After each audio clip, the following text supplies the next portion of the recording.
Gusto niyang tunay na hindi maubos-ubos ang withdrawal, doon kayo mag-deposit sa langit. Sure kayo. Eternal wealth means savings in heaven. That is security. Hindi yung pang-material lamang.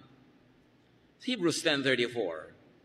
You sympathize with those in prison and joyfully accepted the confiscation of your property because you knew that you yourselves had better and lasting possessions.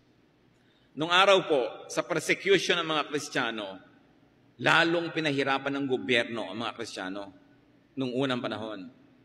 Pag nagsakdal ka laban sa isang Kristiyano at nanalo yung case, lahat ng property ng Kristiyano sa'yo na mako-confiscate. Alam nyo ang naging bunga? Ang daming nagsakdal laban sa mga Kristiyano. Maliliit, malalaking bagay, inimbentong mga bagay, nagdedemanda sila, hoping na mako-confiscate yung property ng mga Christians mapupunta sa kanila. What was the real goal? To discourage Christians from believing, to discourage people from becoming Christians dahil baka mademanda, makonfiscate ang property.